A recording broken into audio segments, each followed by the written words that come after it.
Assalamualaikum warahmatullahi wabarakatuh. Perkenalkan, nama saya Akila Sabia dari Prodi Akuntansi Lembaga Keuangan Syariah. Di sini saya akan menjelaskan materi pasar modal syariah dan pasar modal konvensional.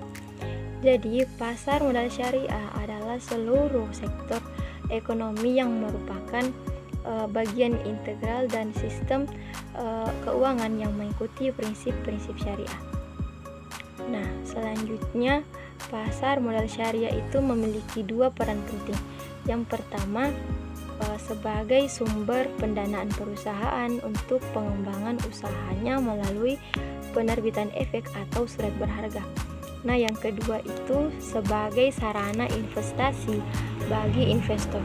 Pasar modal syariah bersifat universal, dapat dimanfaatkan oleh siapapun tanpa melihat latar belakang agama, suku, dan ras tertentu. Jadi, pasar modal syariah merupakan industri dari pasar Indonesia. Secara umum, kegiatan pasar modal syariah tidak berbeda dengan pasar modal konvensional.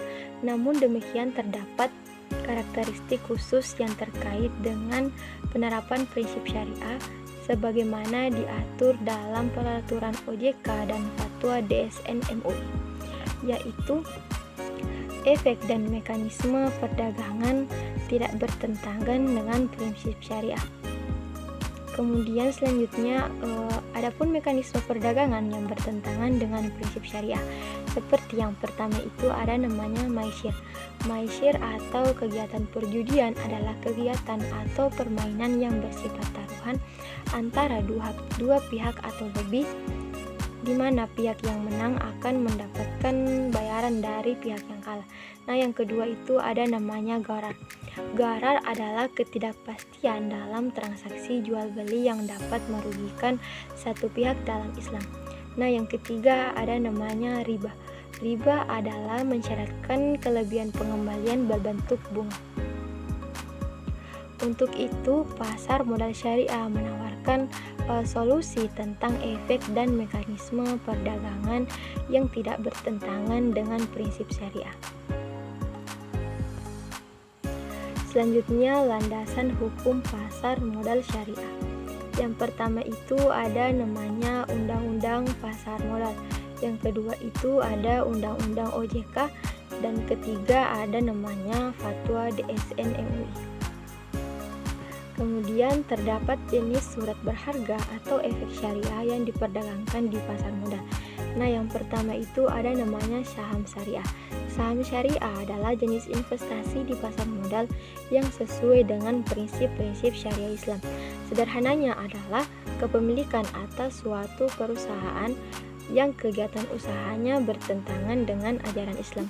Jadi secara konsep saham itu tidak bertentangan dengan prinsip syariah, karena saham itu merupakan bukti pernyataan modal kepada perusahaan dengan investor akan mendapatkan bagi hasil berupa dividen. Namun tidak semua saham dikategorikan saham syariah. Suatu saham dapat dikategorikan saham syariah dikarenakan dengan dua sebab. Yang pertama itu saham yang diterbitkan perusahaan secara aktif mendeklarasikan sebagai perusahaan syariah sebagaimana terutang dalam anggaran dasarnya.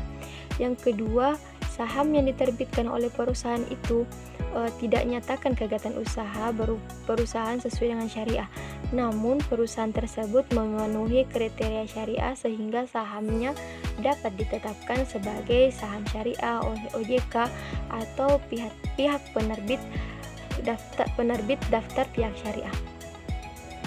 Nah, untuk dapat disebut sebagai saham syariah, perusahaan penerbit dapat memenuhi dua kriteria yang tadi saya sebutkan. Nah, selanjutnya kriteria kegiatan usaha. Kegiatan usaha perusahaan tidak boleh bertentangan dengan prinsip syariah, yaitu kegiatan usaha yang mengandung unsur perjudian, lembaga keuangan berbasis bunga, memproduksi atau mendistribusikan serta memperdagangkan barang atau jasa yang haram seperti minuman keras atau barang yang bersifat membahayakan. Kriteria risiko keuangan yang terdiri dari Yang pertama itu ada namanya rasio utang berbasis bunga tentang aset perusahaan tidak boleh lebih dari 45%. Kemudian rasio pendapatan non halal terhadap total pendapatan perusahaan itu tidak boleh lebih dari 10%. Saham yang memenuhi kriteria dimasukkan ke dalam daftar efek syariah atau biasa disebut dengan DES. Nah, daftar efek syariah tersebut dapat diterbitkan oleh OJK atau pihak penerbit DES. OJK secara periodik menerbitkan DES 2 kali dalam 1 tahun, yaitu pada akhir bulan Mei dan akhir bulan November.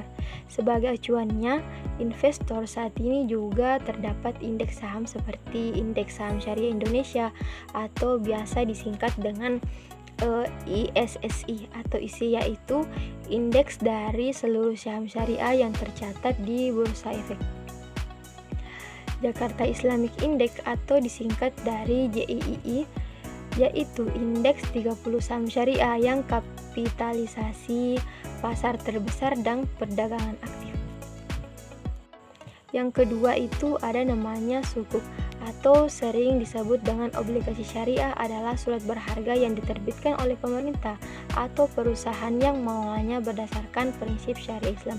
Sederhananya, jika Anda membeli sukuk, maka Anda sedang memberikan pinjaman kepada penerbit sukuk dengan imbalan bagi hasil berupa aset berwujud, berupa nilai manfaat atas aset terwujud, jasa, aset dari proyek dan kegiatan investasi yang ditentukan sukuk terikat dengan menggunakan berbagai pilihan akad antara lain ijarah atau sewa menyewa, mudharabah atau musyarakah atau kerjasama istisna dan salam ataupun jual beli dengan pemesanan.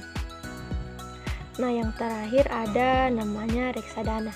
Nah, reksadana ini adalah wadah untuk menghimpun dana dari banyak investor yang kemudian dikelola langsung oleh manajer investasi. Jadi, berinvestasi di pasar modal itu sangatlah mudah. Berinvestasi dapat membeli produk syariah di tempat yang menyediakan produk syariah seperti perusahaan efek, bank, kantor pos, dan pegadaian. Transaksinya itu bisa dilakukan secara manual maupun online. Investor dapat melakukan transaksi melalui fasilitas auto debit. Investasinya itu sangatlah terjangkau mulai dari 100.000.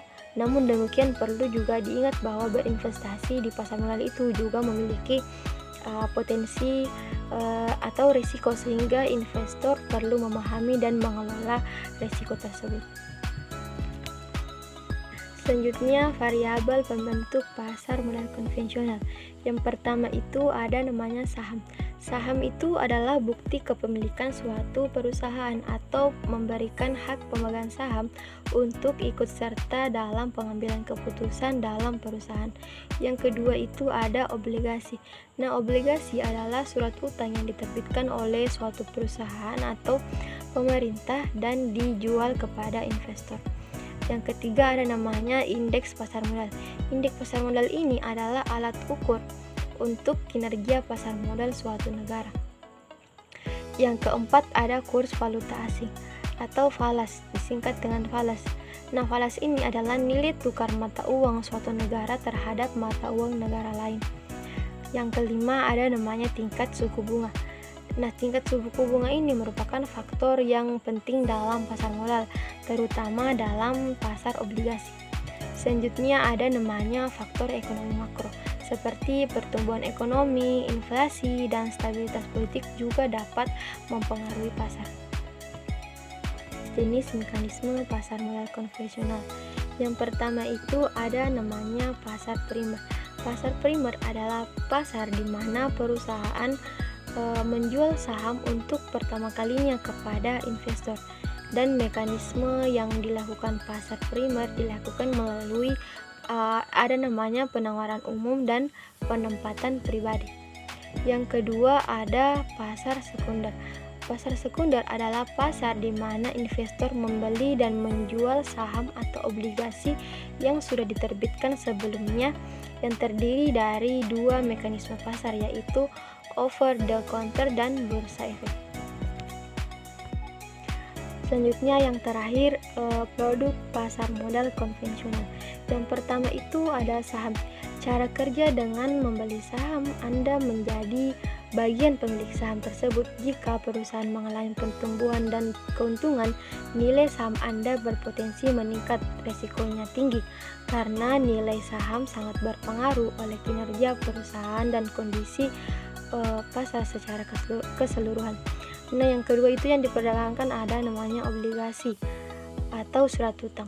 Keuntungan pendapatan yang relatif stabil dari bunga, risiko lebih rendah dibandingkan saham dan cocok untuk investor yang mencari pendapatan tetap. Kemudian ada namanya reksadana. Jadi cara kerjanya reksadana ini adalah manajer investasi akan mengelola dana yang terkumpul dengan membeli portofolio investasi sesuai dengan jenis reksadana yang mereka pilih. Kemudian itu resikonya kinerja reksadana tergantung pada kinerja portofolio investasinya, sehingga resiko yang dihadapi itu juga bervariasi. Mungkin cukup sekian materi yang dapat saya sampaikan. Terima kasih. Assalamualaikum warahmatullahi wabarakatuh.